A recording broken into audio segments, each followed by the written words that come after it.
Francisco is a new employee at the university.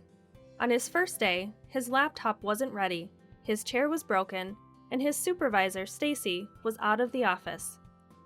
He was sent to a conference room where someone from HR helped him complete a bunch of forms.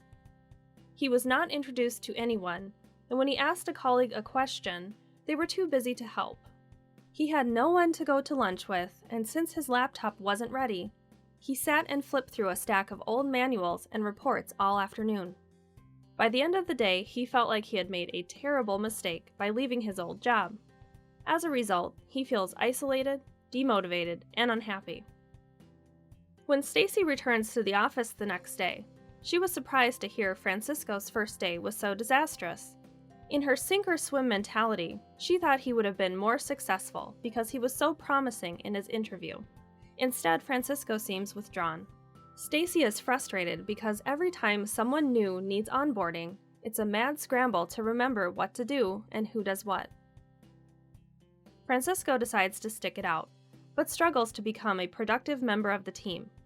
Fast forward 3 months, and he's still trying to figure out some of the processes and key people for getting his job done. Let's rewind to see how effective onboarding practices would have made a difference. The first day of a new job is the most crucial for a new employee because they may still be deciding if they made the right decision to accept the job offer. Plus, the recruiting and hiring process is often costly and time-consuming. It would be a shame for all of that effort to go to waste. This time, Stacy keeps in contact with Francisco even before his first day and outlines what he can expect when he gets there, like where to park, directions, and sending a welcome email. Upon his arrival, Stacy greets him and introduces him to a few key members of the team, and then she takes him out to lunch. The next day, they have a meeting where she outlines some of the cultural aspects and performance expectations of the department, and they plan to have regular check-in meetings once a week.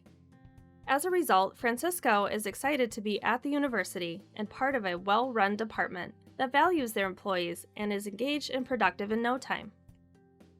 Effective onboarding goes much deeper and further than a checklist, and it doesn't matter if you're onboarding a faculty member, a staff member, or an executive.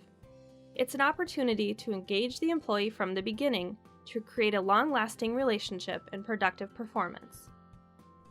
Effective onboarding involves partnership between the new employee, your team, and the supervisor. It takes planning and consideration, but the outcomes are worth it. Next time you have a new employee, make sure to thoughtfully plan, onboard, and engage them.